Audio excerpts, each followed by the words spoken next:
This is the Chefs Without Restaurants podcast with your hosts Chris Spear and Andrew Wilkinson. Each week, we'll be speaking with food entrepreneurs and people in the culinary industry. If you're interested in learning more about our organization dedicated to helping people build and grow their food businesses, look us up on the web at chefswithoutrestaurants.com and .org and on Facebook and Instagram at Chefs Without Restaurants. Now, enjoy the show.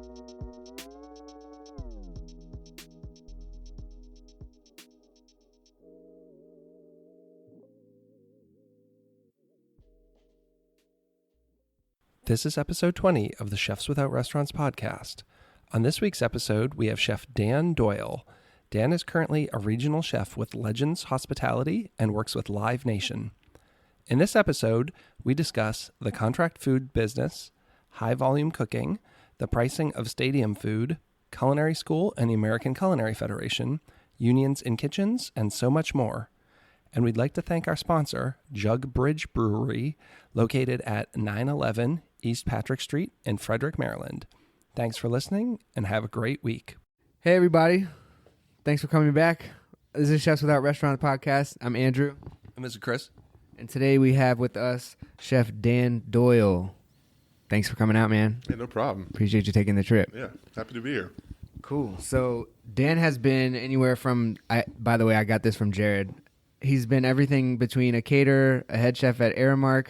He's been at M&T Stadium, working with the Ravens, and now working with Live Nation as a regional chef. That's right. Correct? Yeah. So where, I guess, does it make sense to start telling your story as it pertains to food? Oh, man. Quite an interesting one. At least I think so. So you guys obviously know Jared, both from Middletown, Maryland, here in Frederick County. By chance, I happened to get a job at Lidl Lauder & Sons, which was a small gas station food store. Great cheesesteak. Great cheesesteaks, right? So that was when I was 15 years old, and I hate to admit it, but anyone from the Lauders listening now, I completely lied when I applied. I had no idea of cooking whatsoever. I just wanted a job that was close to my house and I could walk to. Did that for a couple years through high school. Tried to go into finance and some other things through Hagerstown Community College and FCC. Was expelled from Hagerstown Community College for not going to class because I absolutely hated that line of work or that schooling, but I loved going to work as a cook, so I figured that would be my dream, and took a culinary program at FCC. Chef Bob Webb did a program with him, worked for him for about a year or two. I met some other friends in the industry, as we all kind of know. Got a job working at Canapes Catering here in Frederick. Oh, cool. Down on Market Street, back in the old days there. Did that for a few years and decided that I wanted to go back to school to get my bachelor's degree. That took me to Baltimore International College in Baltimore. I was there for my associates and my bachelor's. While there, I decided I'd get a kind of a part-time job that I could blow off whenever I wanted to, and understanding all of that, and got a part-time summer gig at Orioles Stadium that transitioned to 13 years with Aramark, unfortunately. Well, fortunately, it was a great run. Worked for the Orioles there for a couple of years. Then I went to Verizon Center, now Cap One Arena in D.C. I was there for 3 years. Went to Pittsburgh, worked with the Steelers for 3 seasons. Got the call to come back to Baltimore, and came back to Raven Stadium. Was the exec sous for about a year, then became the exec chef for the last 3 years. And after that, saw an opportunity to grow, and Legends gave me a call to be the regional chef for them. And basically, your whole career has been food related, kind of. I've kind of always been, I think at first looking outward, and I think a lot of that was pressure from my family to say, hey, maybe culinary career isn't the way to go. You realize it's rough, and this was kind of the early stages of the Food Network boom, as I call it, where people were still not necessarily thinking of the profession as more of just a service industry profession as it has evolved to this day, much more so, I think. Luckily for me, that kind of progressed at the same time that I was able to take a lead on it too. So yeah, I've been with it for a while now, and I don't see any plans to leave it, at least. You're working with Live Nation, but what's the company again? Legends Hospitality. So what kind of things do they have you doing as far as like being the executive chef? Yeah, so I have about 11 properties that I directly oversee, and I support anyone else that kind of has a problem in the United States. We have 41 accounts of the big boys. Live Nation has quite a few more cookie jars they have their hands in, though, of course. I travel around. I help train staff, hire staff, recipe implementation. I do food safety audits. Right now in the off season for us, because concert season doesn't really start for us till April, we're doing recipe development. We're working with partners and sponsorships to identify products, to see new initiatives, get those things rolled out. I think the biggest challenge for us is logistics of supply chain, where we may have a great idea and we want to use this new fabulous quail egg, but we can't get quail eggs at every state in the United States and for hundreds of thousands of people at the same time. So those kinds of things that I'm working on right now, for sure. Actually, that's interesting to me about the quail egg, because I was going to ask you, being that it's like stadiums and concert venues, is that the kind of thing that's included on the menus there ever? We're seeing a big, I think, change in the perception of food. Yeah. And I think that's kind of been a really unique thing for the industry, is that you now see gas stations and hospitals with Yelp reviews. And you're starting to see that the industry, and there's a higher expectation for better food at every location you attend, as opposed to just a restaurant or food facility. So, the thing that I noticed a lot in the stadiums and stuff was there used to be an old switch. It's like, they come for the football or they come for the baseball, and then the food is just there. But now a lot of people are just attending games to have the food experience. And I think that, you'll see that in a lot of places coming up, is that they're making it more of a destination to be a higher end experience that food is a big part of now. You look at like Royal Farms, they're getting rated by Food and Wine magazine for their fried chicken. Oh yeah, they got best in Frederick. Right. And then, and those things like that. And, the culture of that, I think a lot of people have more expectations of what food is now. So, celebrity partnerships and, exotic ingredients and having that experience. So then, are there any hot food trends right now? I mean, I'm sure there are, but anything exciting for you that you're looking at as the season starts to get going? I think for us right now, I think the biggest trend that everyone seems to be kind of like jumping on is the vegetable-based meat products, the Impossible meats, the Beyond meats, those things like that, meat substitutes. And for whatever reason, for a health-conscious reason, for a sustainability reason, for animal cruelty reasons, I think those are probably the biggest thing going for us right now in terms of the industry. And whether you're for it or against it, I'm still a carnivore at heart, and I will always be probably, but you can understand it where it's coming from a little bit too. I just think they're so gross. Like now I want to clarify, because I used to be a vegetarian. Like, I am very pro veggie burger, but I think those two products that are water, soy protein, and then coconut oil and vegetable oil, like, it's not meat, but is it healthy? And right. And that's a whole different thing. Yeah. But just I find it so bizarre, because I don't even think they taste good. I had a Beyond Burger and I was like belching this.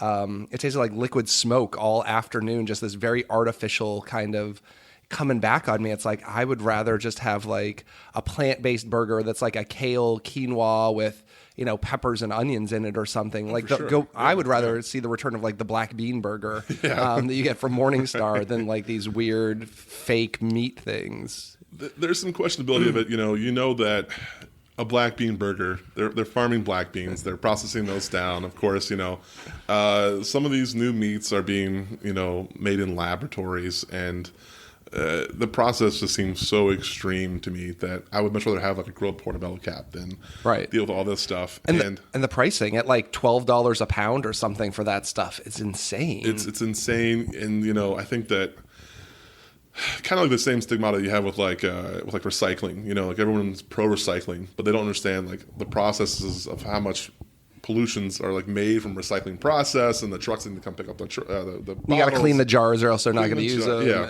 and it's like a whole big thing. The same thing I think goes with this, all these kind of products where, we're saving a lot of cows, and maybe there's less methane production. I don't know if we can see the trend in those numbers yet. I think it's probably early in the development of all these meats, but there's got to be something else going on there where it seems like a lot of extra stuff. But people like it, so I can appreciate It's it. on, to some it's on extent. trend right now, but It's so like trendy. last week I made a tempeh cheesesteak and I thought it was amazing. I would rather have one of Sure. those, just like, taking some tempeh and brown up with some caramelized onions and peppers and throw some cheese on there and put it on a roll. Like, to me, I'd rather have that than like a Beyond steak meat in a cheesesteak.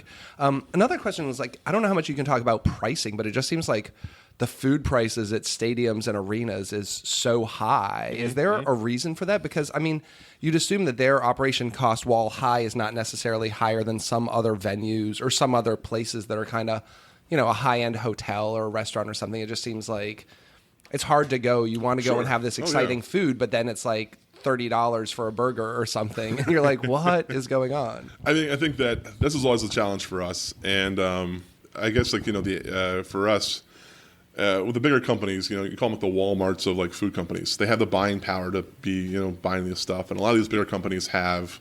They buy like futures with like Tyson or Purdue. That, they'll have guaranteed chicken pricing for the next 3 or 4 years out, which is like unheard of in the restaurant industry.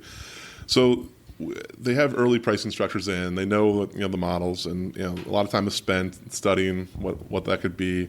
I have a simple and I have a complicated answer. Simple answer: I think that as long as sales will continue to rise, they're going to keep charging whatever they can. Whatever the market will bear. Whatever the market will bear, they'll keep charging for it. But on the other end of it, as an operator in those kind of industries before, you walk in the door and you know that your food cost is going to be 50 cents a burger or whatever. But you're being told by the building owner, the management company that owns the building itself, the sponsorship agreement that you have with someone else, the corporate entity that you are also reporting to, that you got to pay each one of them 20%. On top of paying like salaries for your staff and stuff. That's where the money kind of usually ends up going. It's just because there's so many people operating in this arena or stadium that it just happens to be they keep building the prices up. Yeah, I mean, like, in my opinion, everyone's using the same chicken tenders, and you can go Right. to like a place in town, it's like $5.99, and like you go to a family, like a place, and it's maybe like $8.99, and then you go to the stadium, it's like $15.99, and it's like, where does the price, like, how Right, do you right. get up there? I was really impressed this summer. I went to a Pirates baseball game in Pittsburgh, and they have a Primanti Brothers like in the stadium, and I don't even think they inflated the prices from like their restaurant downtown. I kind of like that. So you're going around and you're seeing these big, kind of chain run food stalls where you're paying a lot of money for this. And then you have this restaurant that's kind of well known in town, and they're charging like literally the same price that you would pay if you went to their actual restaurant outside of yeah. the stadium. And I felt, that was good to see. I was excited. Some of those they recognize when the restaurant or celebrity chef comes in that they are going to operate at break even or loss just because they want to get the advertising or the marketing involved with that. Yeah, that's exactly what I was about to bring up. Right. So they know that they're going to be losing money on the deal or at least breaking even. And a lot of times those guys are still paying a commission back to the head concessionaire, whether it's an Aramark or a Levy or a Sodexo, whoever it is. So there's that. But a lot of times they just dictate it. We're going to gouge people. If it's a $15 sandwich at a restaurant, in the Strip District, it's going to be $15 also in the stadium, which is nice. I get it, but it's just it's tough to manage that for sure. Do you work with any partnerships like that in your region? We have a couple of national partners that some are new, some are old. I think we had probably can't speak to a whole lot of that, but we had a lot of success with Danny Trejos Restaurant Group with his Trejos Tacos program last year, and that's expanding this year a little bit too. It's his street tacos that his family's kind of created of his restaurant in California, and I don't know how many locations he has of the actual restaurant, but that's expanding quite a bit. I think he actually just signed a deal with Dodger Stadium as well with Levy. We helped get Tim Love out of Texas with his barbecue brand, a couple locations this year, which did very well, which was really great. Doghouse, hot dogs, we use quite a bit too. They have about 20 locations in the United States. Yeah. When you do those partnerships, is it kind of like, does it fall under the Legends? Like, are you overseeing everything and they just have their recipes kind of in there, or is it like they are operating separately from what you do? Most of the time, it depends on how much they want to be involved. Yeah. So in a situation like, with like Doghouse or with Tim Love, we would send people to their restaurants. So we sent a couple guys to Texas to work with Tim Love and his team that then came back and kind of like cross-trained the staff of those locations. Doghouse was able to send people out to some of our venues to train on site, which was also really great. Some of these guys, and no one currently, but I've had partners in the past with different companies, and you just get like a recipe book, and you never even hear from them ever again. And and they get a check in the mail, and that's about it. You get a couple branded T-shirts and hats that the staff wears, and we write a big check to them back, and that's it. But a lot of those are like nationally driven, unfortunately, so there's not a whole lot of involvement. But I personally haven't met Danny Trejo, but I'm sure that he's met with a couple of people above my pay grade. Yeah. That seems like the better end of the deal. Getting the check rather than like working and paying the stadium a whole bunch of money. There was a guy a couple years ago, and I won't say where, I won't use his name, but he developed a concept for us. I think it was, 6-figure deal. And it was one recipe, and he got a commission structure on sales and a 6-figure upfront check, and never set foot in a venue, never cooked a thing. Just threw his name on a sticker and put it on the menu board, and that was it. And I was like, that's the dream right there. Because that one deal made more money for him. Probably sent him his iPhone in his car, and Is he's like a celebrity chef kind of person? He's not as big as he used to be. He's out there, yeah, but he's not as big as he used to be. But he's got a name, basically. He's got a name, and at the time, and it made it work. But some of these guys, we get a lot of feedback from people that are looking for like better food. Like I had said before, they have higher expectations of what the food is. And, we're happy to facilitate that and to make it have a great thing for them and being able to have these partnerships. So how much does that drive sales? I'm sure, someone knows that when you work with a chef like that who brings a name, like, do you feel that it's worth it if you can make that work? Do people really come out and say, oh, chef so-and-so has a dish at this, stadium? I liken it to sometimes the Chevy dealership always has a Corvette parked out front. They want to get people in. But they sell more Malibus and Impalas than they do Corvettes. And I think that it helps with the perception of what the food service is. I think that there's that elevates the experience for people that do care about that. But they'll never be able to beat chicken tenders and French fries. They'll never be able to beat hot dogs. Those are the brass tacks of that industry. I enjoy it as a chef. I enjoy eating the food, and I think that we get a lot of positive feedback from that. It's never going to take over, I don't think. You're never going to have a stadium that's entirely, Jose Andres concept, for example. And he's dabbling in that now, I believe. But it's a very tough structure to follow. So having a good mix, having a good. They can come in if you want to do that and wait in the line for that. You can, and if not, go somewhere else. So do you guys have to do catering, like for high-end boxes, VIPs, that kind of stuff? Do you guys run a catering program for that? Do you know how that works? Yeah. So when I was the chef for the Ravens, we called ourselves a catering team with a football problem. And that basically was what it was. And so 10 times a year, I had to deal with the Ravens coming in and messing up my stadium. But the other, 355 days a year, we were doing catering with bar mitzvahs, proms, corporate events, box lunches. Everything you could possibly imagine. Outside of the stadium? In the stadium itself. So, Steelers, we did a lot more weddings because people loved having wedding photos at the Steelers stadium. That's more of a cult up there, I think. But, a lot of proms. And the thing was, I think, in Baltimore especially, no one ever wanted to hear this. No matter how good my food was, no matter how good the service was, no matter how great the venue was, we had the biggest parking lots. So we could accommodate, these giant trade shows. We had better parking than the convention center. So people would have a prom at the stadium? On like 25 proms a year. Really? Oh, yeah. I didn't even realize that was a thing. It kind of dipped down a little bit when, the riots started happening, and the crime rate doesn't help out a lot because you got a lot of these kids that come from the county that their parents don't want to put them on a bus downtown Baltimore, which I understand. But, about 25 proms a year, about 20 weddings a year, and decent-sized events like that. A lot of corporate trade shows, stuff like that, too. But, the team, I think the biggest challenge for us and my predecessor at the stadium, who's I still in contact with, she's my former executive sous chef, is now the exec chef there, the media stuff. So CBS or Fox will be there for a week, and they're getting 3 meals a day leading up to the game, on top of everything else. And those can be challenging. December usually is like the toughest month in the football world because you do a lot of Christmas parties. Then you have a game the next day for 70,000 people. So it adds up quite a bit.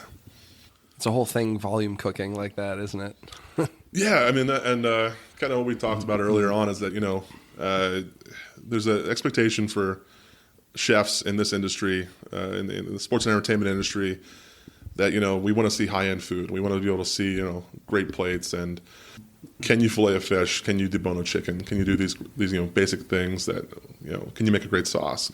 How great is your plate presentation? But, at the end of the day, it's like, if you can't make 5,000 crab cakes, we're making 150 gallons of bechamel sauce, a day.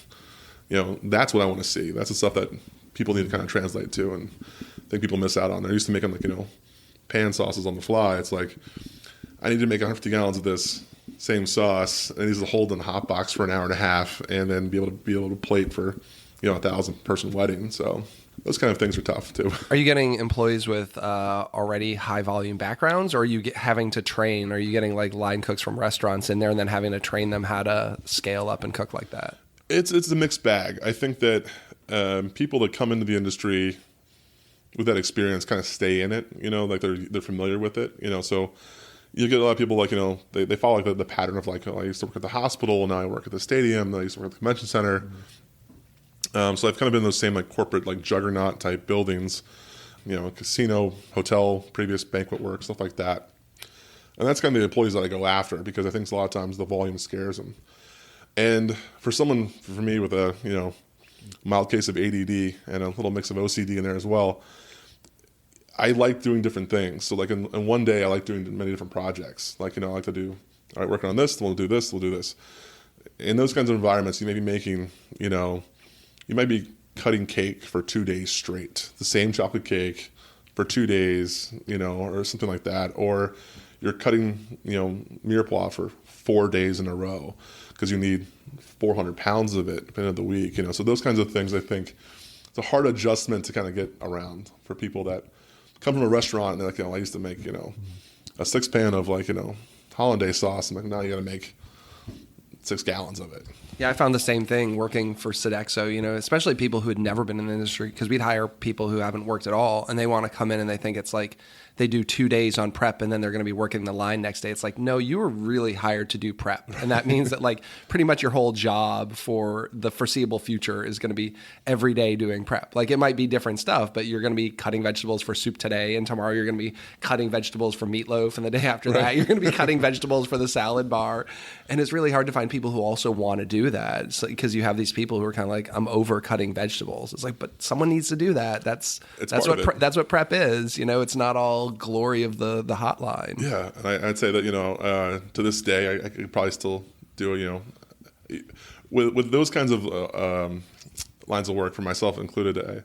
You timed yourself, like your stats on how fast can I break down a 50-pound bag of onions, how fast can I do 40 pounds of potatoes. Those kinds of stats, like you kind of keep in the back of your mind, and I think that's kind of more of the corporate mass production mindset for a lot of these guys. But there were a couple of different cases where like I had the special guys that would just come in and they liked doing that stuff too, and I used to praise those guys. I would hold on to those guys. Like I had one guy that just wanted to do pit barbecue, and that's all he wanted to do. And he came in at 40 hours a week, and that's it. And he was great at it. And those kind of guys like you need, because like they stay focused, and it's repetitive and consistent though too, which is also great. But so do you miss smaller scale cooking? Like, are there days where you just kind of wish you were in a restaurant environment doing more high end stuff, or more hands on and kind of executing, or are you kind of past that at this point? I mean, I think that for me, and it kind of goes back to like the same, like I think starting out in the culinary world, it used to be that just being an executive chef of a restaurant was like the peak for us. That was it. If you had your own business or you were the executive chef of the restaurant, that was it. And once you get a taste for the big stuff, it's hard to let that go, because like the excitement and the planning of that, logistics of that, the execution of that, the hopeful accomplishment of that is thrilling. And I think that for me, it would be hard to go back to a smaller thing unless it was completely my own. And I think that's kind of like where I juggle with. It's like I would go smaller, but if it would have to be completely mine, 100% owned, and my own thing. But yeah, I think the big stuff is fun. So Yeah, I think you're either made for it or you're not. I've seen. right. I mean, like, we get a lot of guys, and back to like the point about the tastings. We get a lot of guys, and they have these great resumes, they have these great experiences, and they've worked for 8 famous chefs, and they've been to New York, and they've been to Paris, and then all these great things, and then they come in to see like a stadium environment or a concert venue environment or a large banquet hall, convention center, and they just completely lose their minds, and they just can't keep up with the pressure of it, and they end up quitting soon or self-sabotaging themselves, and to some degree, and that's it. I think it's a weird dynamic, but I think what I've been a champion for, at least in my career, because I spend a lot of time now recruiting, so I go to culinary schools and trade schools, things like that, to kind of find these next groups. Is like that's all well and good, but if you go work for Jose Andres, he's going to pay you minimum wage right now. It's like, I'm going to pay you $5 more than that an hour, and you're going to learn some real business tactics and stuff like that. You're going to learn some real skills that will apply to your business that you want to run somewhere else, and get those loans paid off faster, hopefully, too. That's what I said over and over. I mean, I came out of culinary school and I had to pay $404 a month for 10 years, and then I thought my culinary degree was going to get me this high-paying job, and it didn't. And, like the restaurants didn't want to pay anything, but I got paid a lot more to go into contract food service, and it's what I needed to do to get the bills paid. Yeah.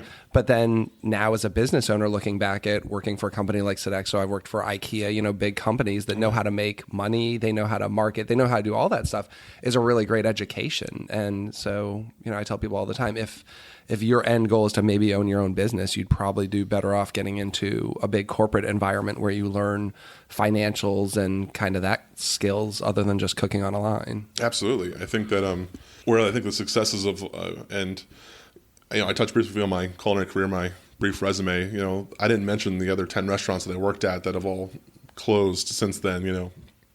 We leave those ones out, of course. But there's been a couple of restaurants that I've worked for that we're here in Frederick, we're in Baltimore, and it was a line cook situation or a sous chef situation where it was a couple weeks, couple months, just kind of feeling things out. But knowing now, if I had known what I know then, I mean, granted, I wasn't in a position to run their business for them. You see what needs to be done with the business, and I think that it's giving me more of an analytical mindset as a chef. The profession is evolving from being a tradesman and a craftsman to a business entity, a business manager.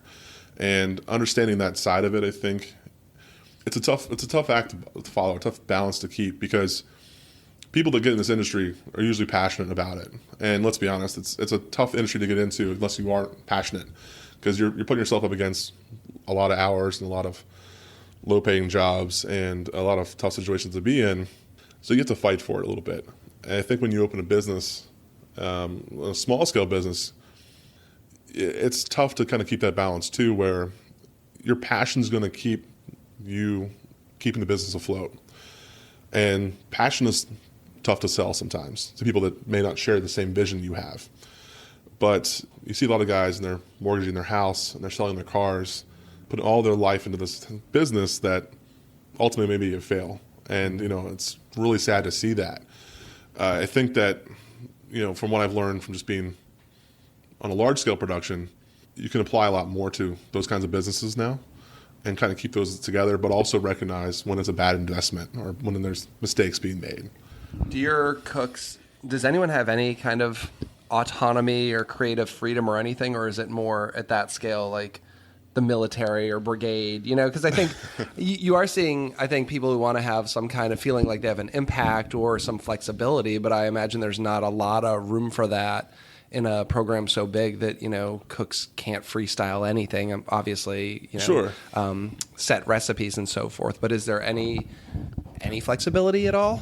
There's a thing that I always kind of, to this day, I still adapt. It's like, I'm happy to take all considerations, all requests, happy to, when time permits, though, it's like that bride wants the one that she saw in the appetizer she saw in the brochure. She doesn't want your creative spin on it right now, unfortunately. So there's that side of it, of course. But I think that any chef or manager that doesn't listen to his employees or recognize those talents is doomed to fail. And so anytime that we were able to have someone come in and say, hey, what do you think of this? Let's taste it. Let's evaluate it. And as you guys know, it's not as simple as just saying, hey, that's the new way we're doing the cheeseburger now. Let's do it this way. You have to make sure that it's productive and it's efficient and cost effective and all those other things. But yeah, open in the process for sure. I think that's a great way to like get your staff to, it shows your staff some respect, so they feel appreciated and they feel like they matter in the situation. But also, you may be developing someone else's career at that very moment. They may be, this is how their perception of the industry changes, is that you're able to listen to those guys.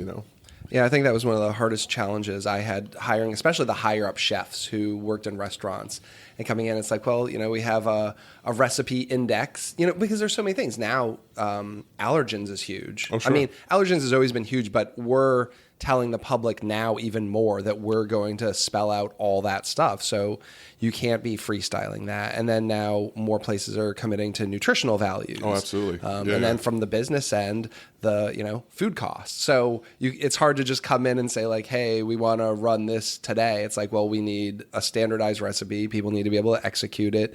We need to cost it out and have all that information. Sure. And I see a lot of people getting frustrated that, it's not as quick as if you're the chef at a restaurant just putting like 5 specials on the menu tonight. Especially for large volume, exponentially, the difference between 2% milk and heavy cream really adds up. Those kinds of things you have to be careful of in terms of not just dollar value, but also caloric count and things like that. So, yeah, I'm sure that sauce is going to get a lot better with, heavy cream than with half and half. But at the same time, the calorie count's now off, the fat count is way too high, and it's costing me way too much money to make that sauce now because you're making it for 5,000 people.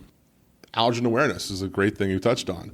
People are like, oh, well, I added some soy dressing to this, and I thought it made it taste better. Yeah, but now, like, anyone with a soy allergy is going to be running out the door. There's things like that you have to be careful of. Yeah, I think the nutritional count thing has been a very big influence on corporate chefs for sure. Do you guys have nutritional information for all your products at all your venues, or is that slowly being rolled out? I think that the biggest hang up of that has been the bureaucracy behind it and the red tape. That I started that project a couple of years ago with the Aramark, and it was they created a deadline and it was like 2 years out, and then you got like 2 days before that deadline, they extended it a year. And then you're like, wait, I just killed myself for the 4 weeks getting this together and I have another year. And then, next year we're planning on rewriting the menu anyway and all this other stuff. So that kept getting pushed back. And then a lot of people stopped requesting it. And as far as I know, at least nobody that I know of has ever been audited on their nutritional information. There's been a couple lawsuits, but one out of a million you hear about on the news, I think. And mostly that's from misrepresentation of the items, usually from like a cost standpoint, not necessarily from a nutritional value change. I remember the Seinfeld episode when they had the non-fat yogurt. Oh yeah, and it had fat in it all along. Yeah. Those kinds of things exist, of course. I don't think it's that terrible, but yeah. Yeah, there's so much that goes into like that high volume kind of cooking. Right. I mean, the recipes themselves are tough, and I don't think we've ever had a situation. We did a burger at the stadium a couple years ago, and we called it the Tailgater, and it was one of those like showy things. It actually ended up in like USA Today as one of the top 10 crazy stadium foods, and it was a 5-ounce burger, had bacon, kielbasa, crab dip, pretzel bun, a beer cheese sauce. And then we had like a chicken wing like skewered on top as like a garnish, It was like this ridiculous thing. Tailgater, all the foods you could have in a tailgate in one sandwich. And I think it was close to 2,700 calories. I think there was, and I might be being conservative on that.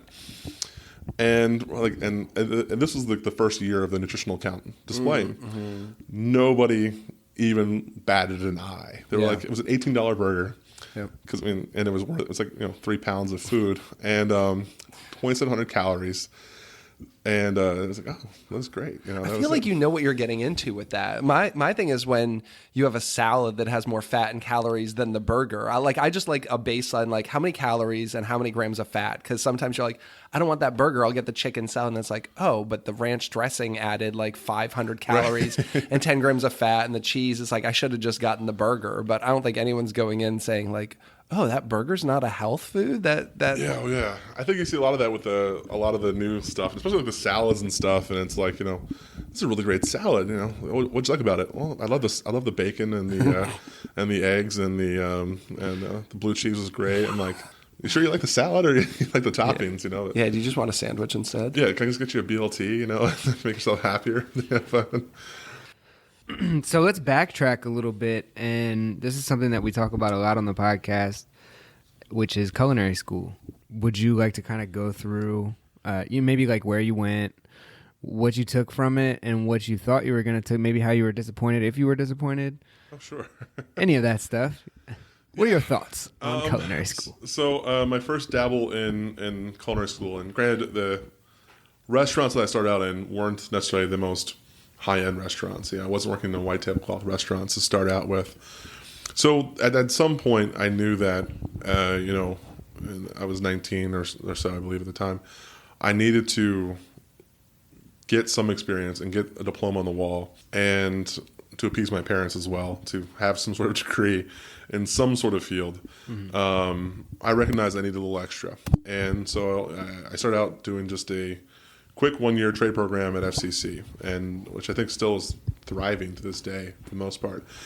And it was very basic. There were some minor business classes, stuff like that. Like, this is how you read a spreadsheet and how to read an invoice, like that kind of thing. But, general knife skills, general sauce skills and stuff like that.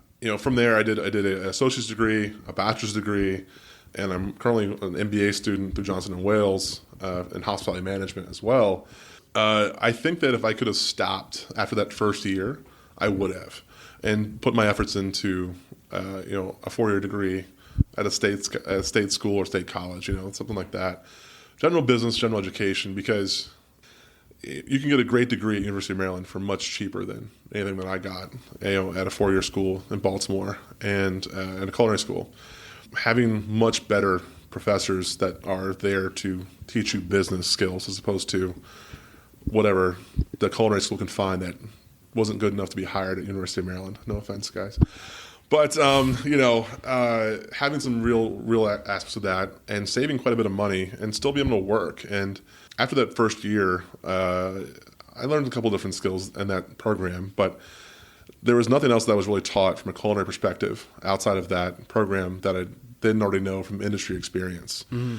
And a lot of the experience that I've gained since then has been real world stuff. And, the pedigrees that you kind of get in culinary programs are from the chefs and the lineage that come before you. And I think I respect that much more than a degree now.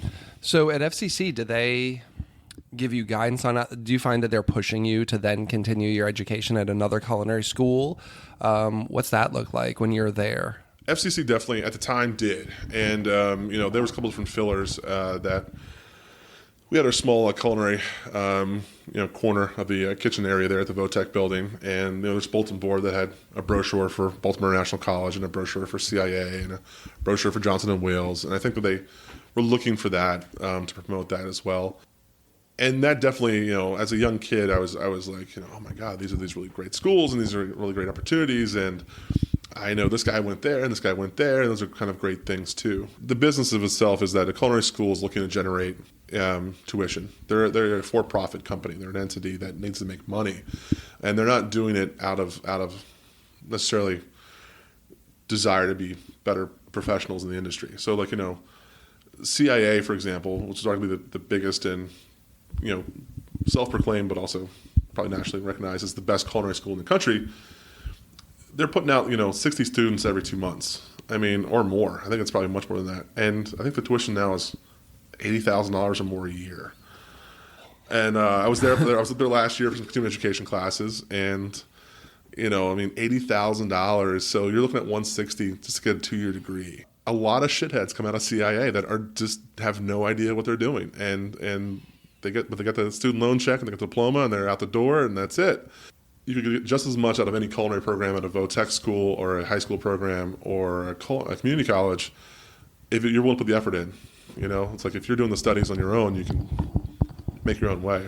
And I also found as a culinary graduate, no one ever asked to see a transcript or even proof that I went to a culinary school. Like, it was just good enough to put on your resume that I went to Johnson Wales and have a bachelor's in culinary, but nobody ever asked to see my grades. So I could have been an A student or I could have been a D student. Oh, sure. And then on top of that, I feel like I probably could have even lied about that. Like, as someone who's hired literally hundreds of people, I've never asked to see any kind of proof when someone said they went to culinary school. So how much clout is that actually buying you? I tried following up on one resume one time, and it was going to cost me $38. And I said, screw this. I mean, that's a waste of...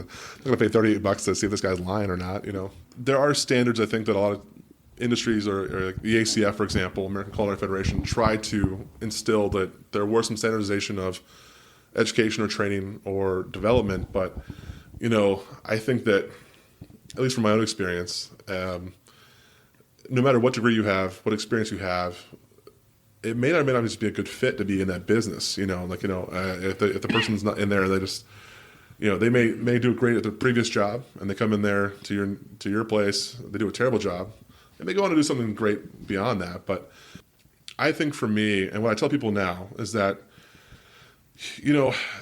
I think a bachelor's degree is a waste of time at any culinary school, bar none. Take that to the bank. I think an associate's degree depends on who you are and what your situation is. If it makes sense to go to CAA or Stratford to get an associate's, that degree is not going to get you any more money per hour. It's going to get you probably to be recognized more on Monster.com or LinkedIn. And that's about it.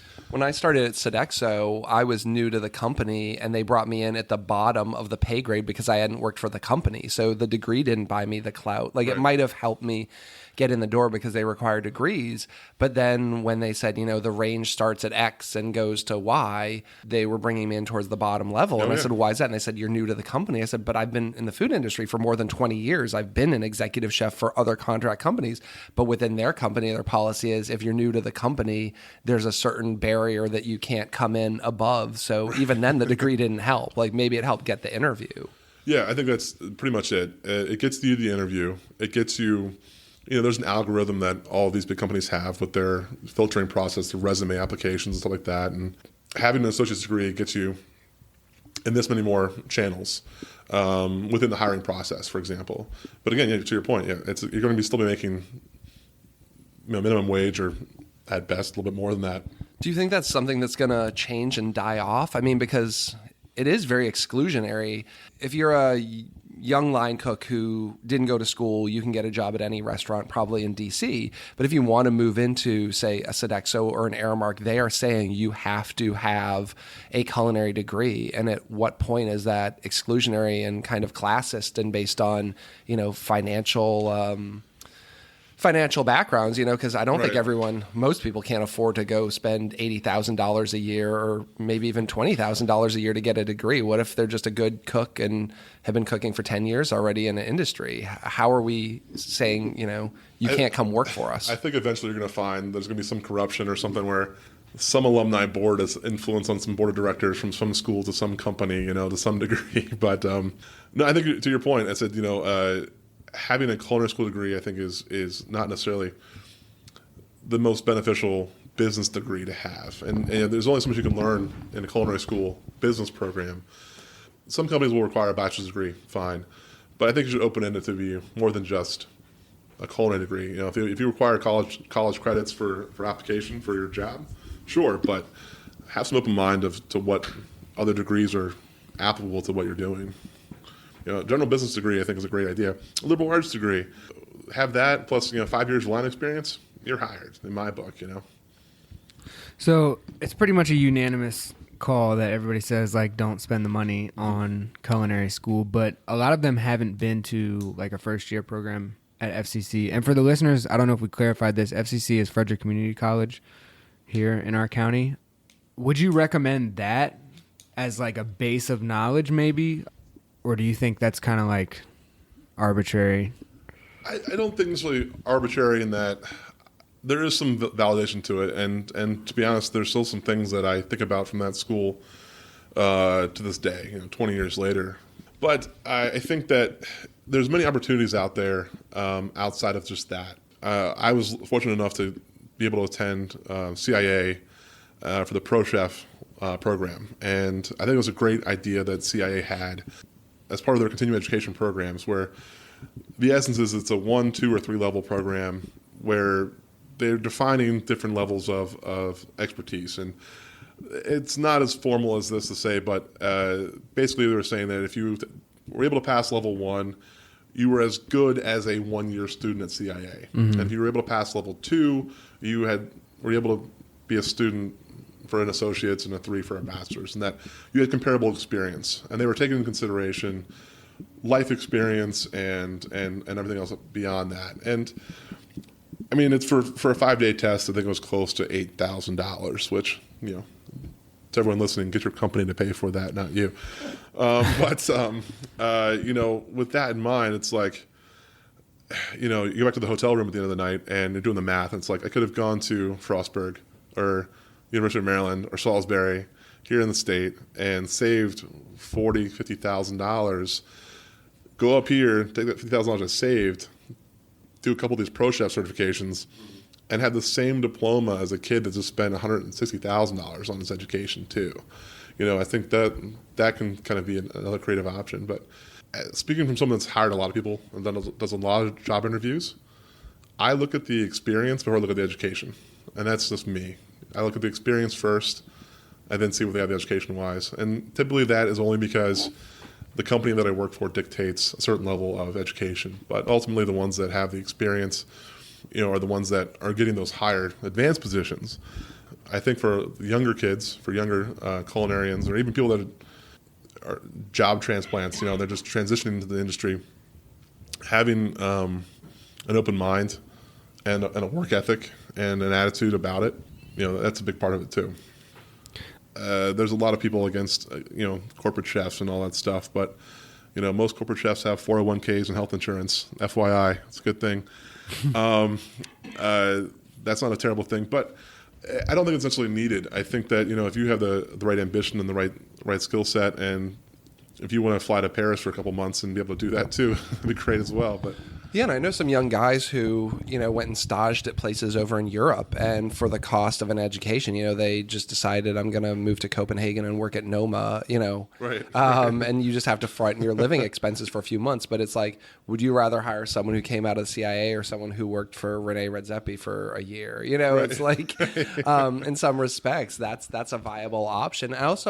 So I am very pro learning. Like, I'm someone who likes to learn every day. Like, I'm reading cookbooks, I'm watching videos, I'm networking with people. And I think there's also a lot of great classes and workshops. In a month and a half, the Philly Chef Conference is coming up, and I'm going up there for that for 2 days. And it's 2 days of like workshops and demos and lectures. And I think that's the kind of thing. And that's $195 for like 2 days. And I think it's money well spent to go do things like that. And I've taken butchery classes.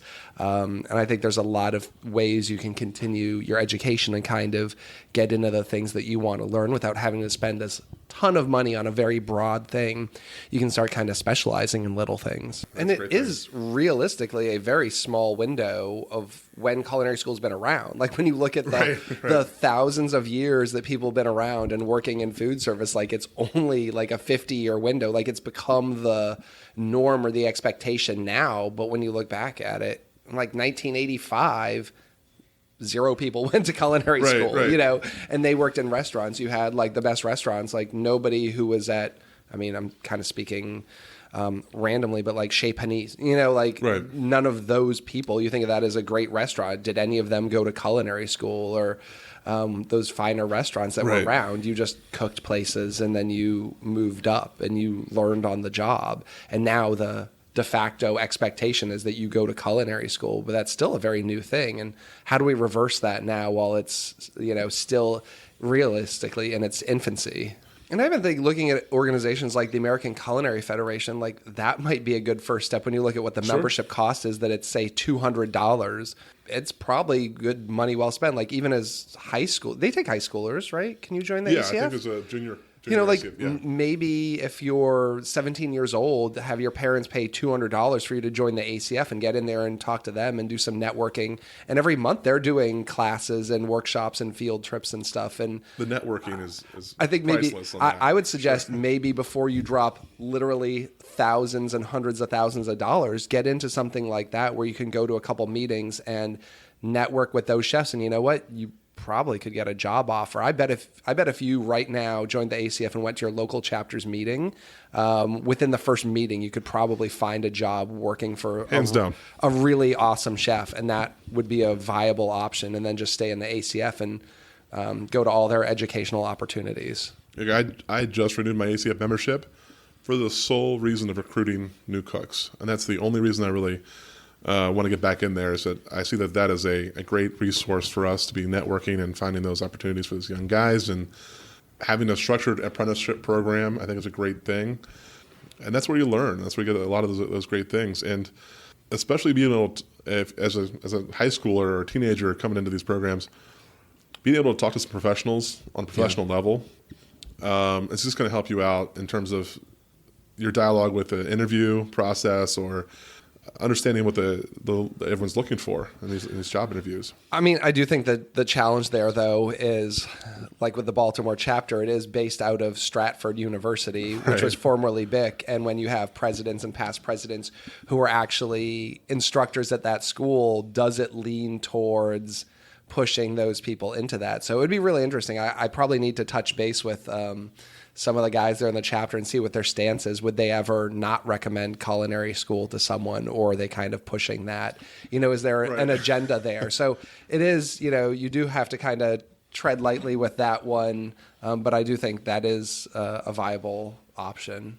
I would hope that the ACF has enough integrity that they'd be willing to stand up against Stratford, and recognize that the free meeting space isn't necessarily worth jeopardizing kids' futures for that. Maybe a bold statement, but I think that supporting the ACF program is essential to that, and that it may be one of the only professional venue or avenues right now to find a culinary structure program that isn't culinary school.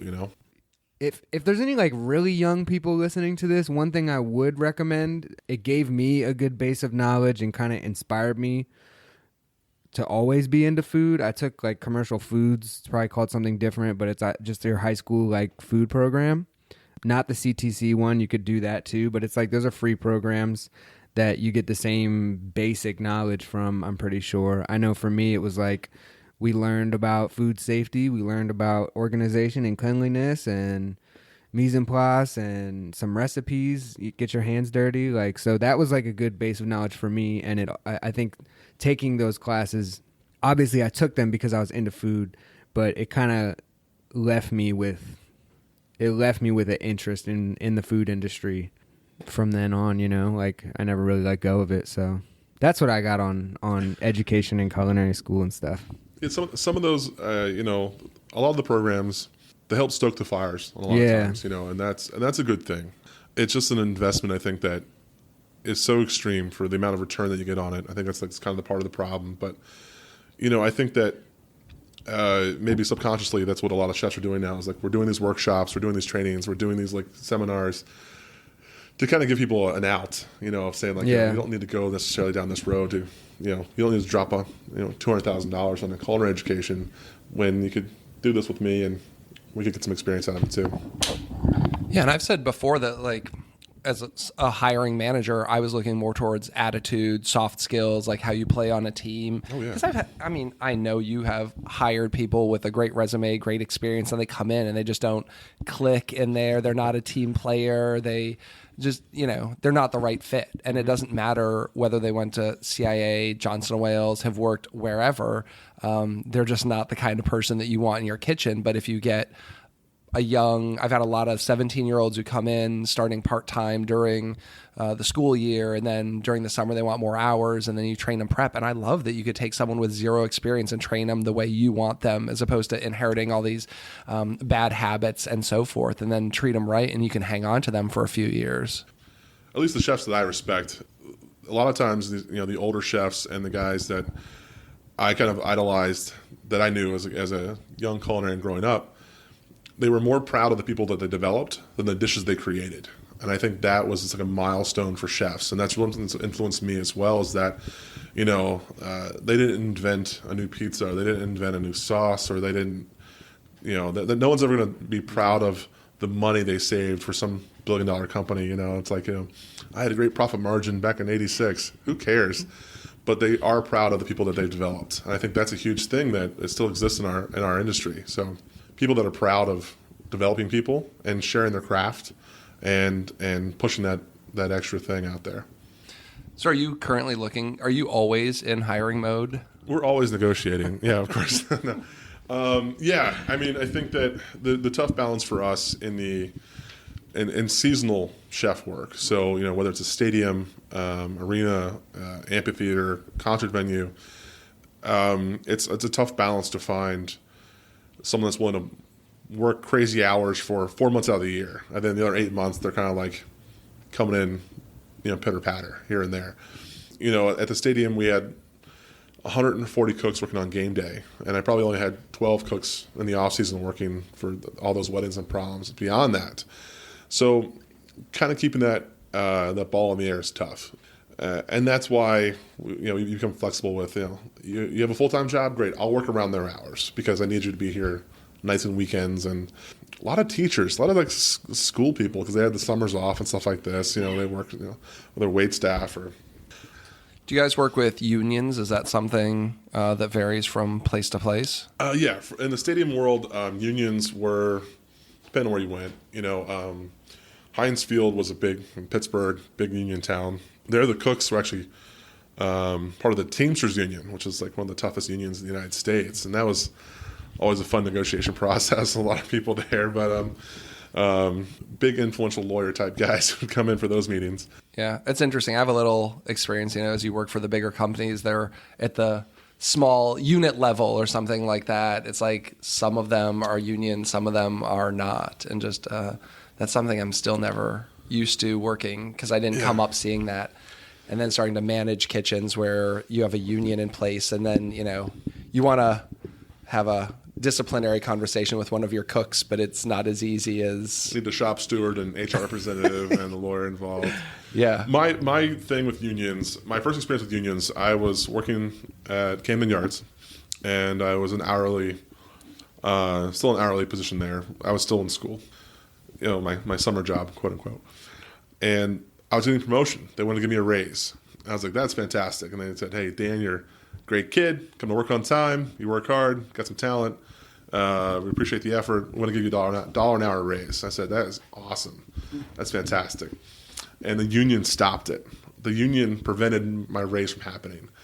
And I said to the union rep, I said, why did you stop? Like, I pay you money out of my paycheck every week to be my representative, to protect me as an employee. The employer is giving me a raise for my hard work. Why can't I get this raise? And they said, well, you don't have enough seniority to get a raise. That there are people above you that deserve raises before you do. Deserve because of seniority, not work ethic. Exactly. That was where I kind of had a problem with it. I was like, okay, guys, it's like, so what motivation do I have to keep working harder when these guys are coming in late and lazy? They should get a raise before I do, but they're never going to get a raise, so if they never get it, neither will I. It's so bizarre. One of my first jobs, I was cooking in a hotel, and the staff were union, and the wait staff were, and they're like guaranteed X amount of tables whether or not they can handle them. So it's like a busy Friday night, and you've got this one waitress, and she's already swamped, and she can barely keep up. And then a table comes in the door, and your best server wants to take that table, except it's not his turn to get the table. So they just pile on her because that's like her union right that she gets. Everyone gets 4 tables, even though he's done with his. And I don't know. Like, I know they served a purpose back in the day, but when you see things like that, like, it's going to be bad for service, it's going to be bad for morale, sure. and that whole thing. That was the only time I'd actually worked in a place that personally had unions as opposed to like managing one. It's another example of an entity that was designed and implemented and started the unions for employer or employee interest, to protect the employees. And once they learned they could make money off of that, it became like this corrupt entity, I think. And maybe I'll have a couple union reps outside waiting to, like knock me out. Tread lightly. But right. But I would say at that point, anyone listening that is involved in a union or working for a union, always know this: the employer will always benefit from the contract. The CBAs, the collective bargaining agreements, in the end, never benefit the employee. Otherwise, the employer wouldn't sign them. In your best bet is to always know the contract better than anyone else. Study that thing and know it front to back. And that's the only way that you can benefit in a union house, at least from my personal experience. Interesting advice. Yeah, I don't think I personally, if I went back into cooking, I don't think I would choose as a cook or a chef to go work for a place that had a union in place if I could help it. They're tough. I mean, as a manager who worked in with union employees and union cooks, I would literally have a point-blank conversation with my employees and say, read the manual. I cannot tell you what's in it because it would violate my part of this deal. Read the manual, understand your rights, understand, that there can be other things done in the situation, or you can, with disciplinary action or with, promotions or timelines of raises. I mean, those things they're all in there. You just got to find them. And they're probably intentionally an extra 40 pages to make things confusing, but everything with a contract like that is the same. Awful, but they say, did you read the contract? That 800-page document I got that you just had me sign in 30 seconds when I was hired? Yeah. I mean, the most famous thing I could say that I probably won't get in trouble for saying, there was a rule at one of the places I worked at, one of the cities I've been to, that if we called an employee in, or if they were scheduled to work and they showed up and we decided to cut them because business was slow, they automatically got paid 4 hours, but only if they put the 4-hour request in. And so, I had to come in there Friday at 5, I'm working 5 to 10 that night or whatever, or 5 to close. You show up at 5 and say, no, we don't need you tonight. No one showed up. It's a slow night. Go home. They could appeal and get a 4-hour pay. They get 4 hours of free money just for showing up. But no one ever put it in.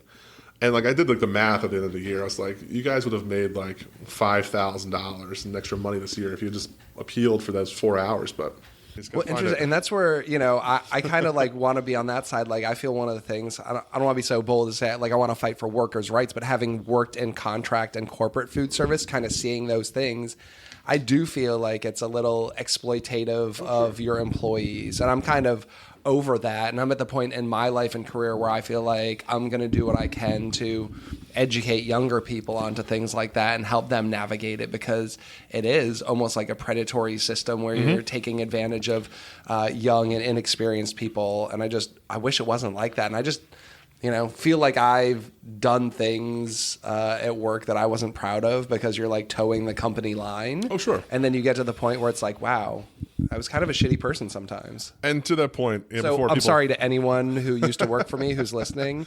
I'm trying to make amends for some of those Can we things. just do that together? It's all my former employees, I'm sorry.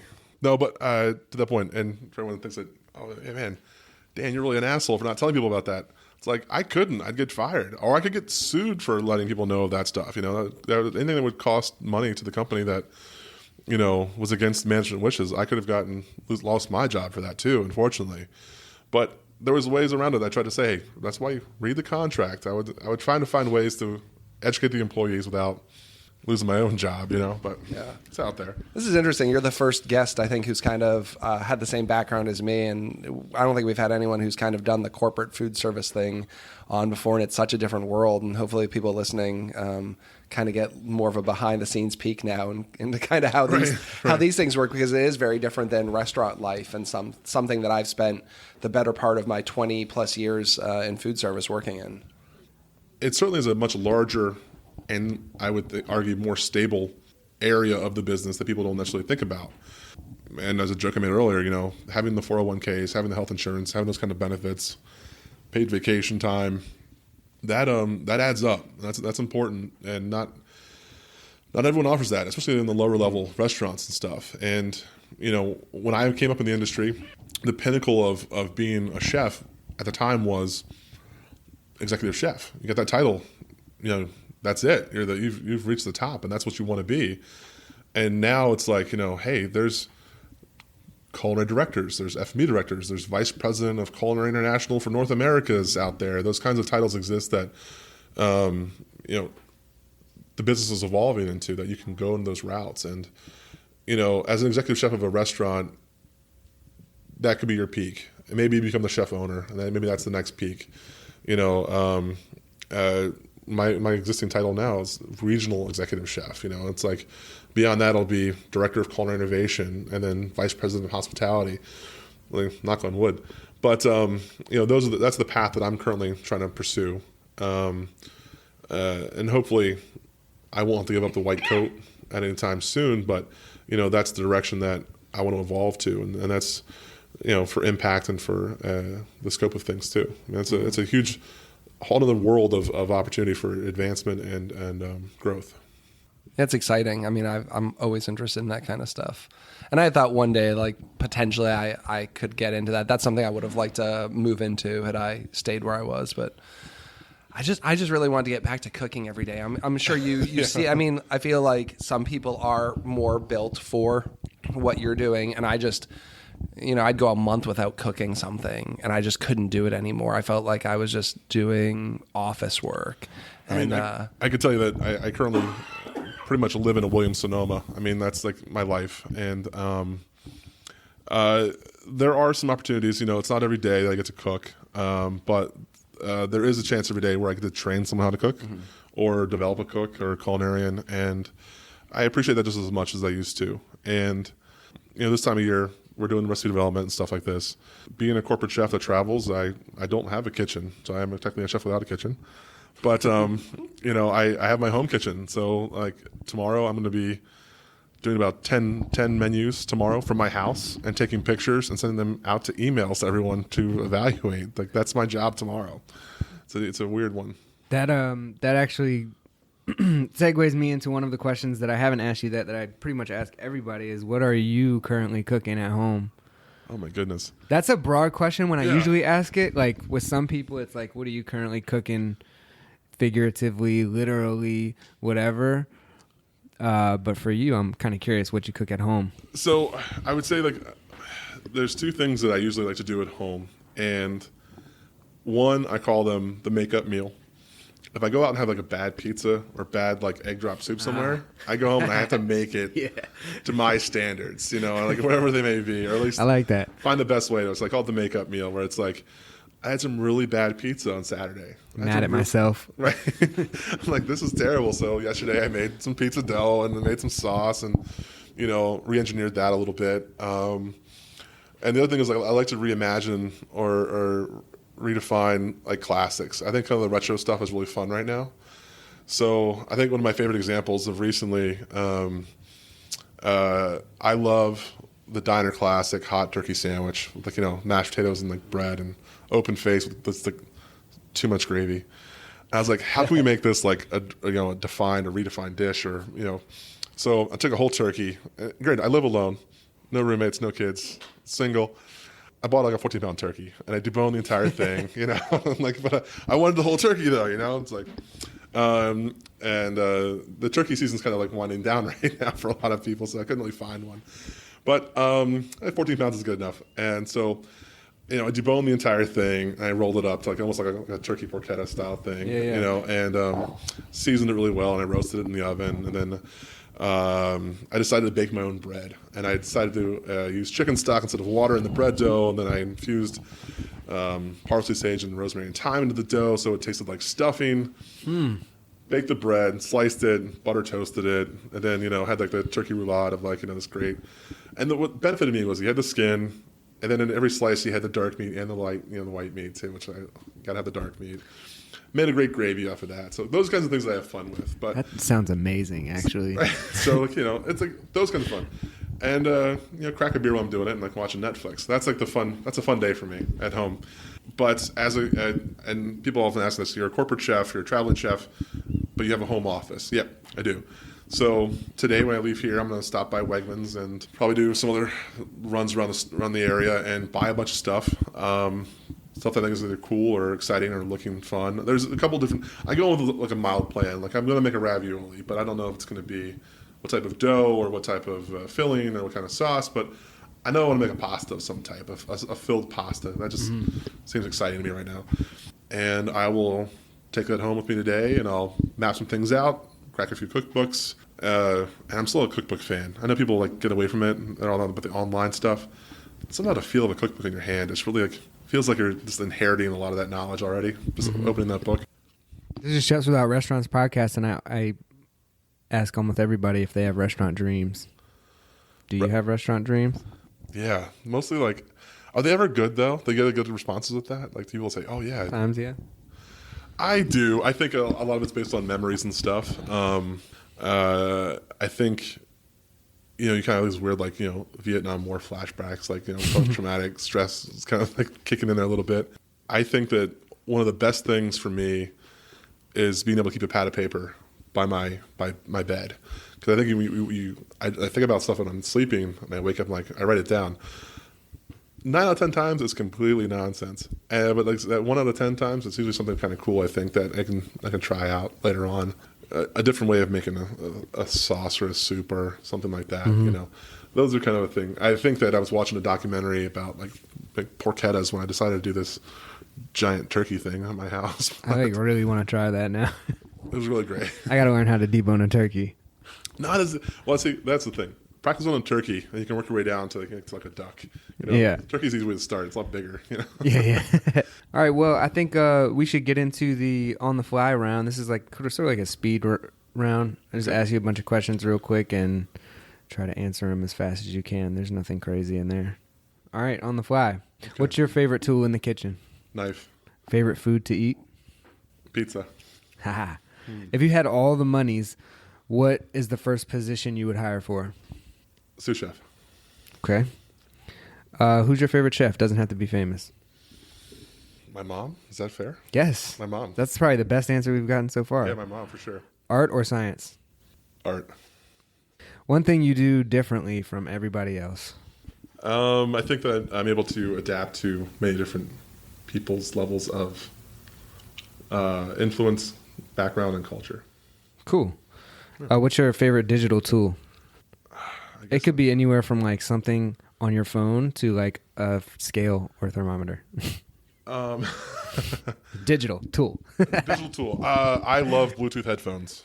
Nice. I think that's one of the greatest things for chefs in the world. You can talk on the phone, keep your hands free. It's a great thing in the kitchen. Could you recommend a book? I think one of my favorites is The Perfectionist. I forget the author, but it's a great book about the chef in Paris who was pursuing his Michelin stars. And I won't spoil the ending for you, but a great book. Kind of puts things in perspective in the industry. How about a podcast? This one, of course. Figured you might say that. What's your favorite culinary resource? Amazon. I hate to say it, Amazon. Whoa. I'll tell you why. Because you can find any tool, any book, videos. It's just out there. I think Amazon is when I'm an addicted Amazon Prime member. Eventually they'll hire for chefs, but I think it's great. I love Amazon because I like, hey, I need this brass meat hammer and this book. It's like all great stuff. Nice. I love it. How do you decompress? I compete. Well, unless I compete, but a little bit mixed martial arts. Oh, cool. Yeah, I do jiu-jitsu, boxing, and I just started learning guitar too. Those are like my big things right now. Music has always been great. I think every chef wants to be a rock star, like deep down. So I started taking guitar lessons, midlife crisis style. And I've been doing, I box and compete in jiu-jitsu. And that is better than Prozac, let me tell you. Yeah. That's the way to go, for sure. I can dig it. Better than any drug or alcohol. What's the best meal you've ever had? I have such a long answer for this. I know it's speed round. I'm so sorry. It's okay. You're doing way better than a lot of our guests. Oh, really? Now. Good. Yeah, a true speed round. All right. So I think that any meal, whenever I ask someone what their favorite food is or their favorite meal was, I had to know everything about the situation, where they were at. Yeah, it's very important. Right. And I think that atmosphere plays a big part in it. And I think that also kind of speaks to like what I do on a daily basis as well. The food tastes better when the team wins. Let's be all honest here. And I think that's a big part of it. So, my favorite meal ever was a ham and cheese toasted sandwich, the cream of mushroom soup. I was in Ireland doing a stage for a really well-known chef, and am like in this pub that was built before the United States even existed, overlooking like the cliffs of like, Ireland on the ocean. And I'm like, this is the perfect moment for me right now. And it was just like one of those, like, it was raining, it was pouring, it was freezing cold. I'm like this little potbelly stove, this very like old leather chair, like a bunch of old Irish people like giving me like Guinness, and I'm eating the toaster special. I think it was like €3. That was a moment for me. I was like, I'm right where I need to be at this point. That's awesome. Yeah. That was a super cool answer. Thank you. Not bragging, but No. Our last two have been, I think, the best ones when it regards to that question. But it's about atmosphere. If you're in a restaurant, it's too cold. Yeah. It ruins the meal half the time. Yeah. Or the chair is not comfortable. It has to be right. Yeah. It's an all-encompassing question, not just about the food. All right. So, lastly, what do you, Chef Dan Doyle, want to be remembered for? Oh my goodness. I think I touched on this earlier. I think that, I think everything that's out there for the most part that's been new or exciting has been developed for culinary. Not to say that there isn't more out there that's going to be developed, but the big stuff I think has already kind of been like knocked off, and to that point, I think we're circling back with a lot of stuff that has already existed again. So I think that there's pizza, prime example. How much technology has advanced in pizza, where wood-fired ovens are still probably the best ovens, right? Or coal-fired ovens. Simplicity, I think, is kind of like making its reemergence in food. Definitely. At least I hope so. But I think that what I'm most proud of to this day, and what I'll hopefully be known for, is developing people underneath me and giving people a chance to grow and to pursue their dreams too, through this really wacky and weird industry. Finding that niche down there, and that's like my little bear cubs out there. You know who you are. There's a righteous answer. Thank you. And there you have it. That was a true on the fly by a seasoned chef. I could go faster and do it again. It's okay. All right. So any shout outs or mentions, maybe you can put your email or social media out if people want to contact you, find you, maybe get a job with you. My email address is ddoyle167@gmail.com. So it's ddoyle167@gmail.com. And anyone listening, reach out. Happy to talk to you about anything you want to know. I do some consulting work for restaurants and for people in the industry. I do some other things in consulting with kids or students or people that are thinking about getting into this line of work. So I'm happy to do that with you as well. If you guys just want to go out and have a beer, that too, reach out to me. Social media, I don't have a whole big presence in that because, unfortunately, the corporate people I work for kind of forbid me from having that out there a little bit. So I have some personal stuff, but you guys email me and then let me know what's going on. I'm happy to talk to anyone about stuff, food safety consulting all the way down to menu development or just hanging out. Cool. And if you have any questions or concerns, comments, you want to be on the show, hit us up, chefswithoutrestaurants@gmail.com. Make sure you like, subscribe, and review our podcast. Follow us on @chefswithout.restaurants. Join our Facebook group, all that good stuff. Thank you for listening. Peace out. Thanks for listening to the Chefs Without Restaurants podcast. And if you're interested in being a guest on the show or sponsoring a show, please let us know. We can be reached at chefswithoutrestaurants@gmail.com. Thanks so much.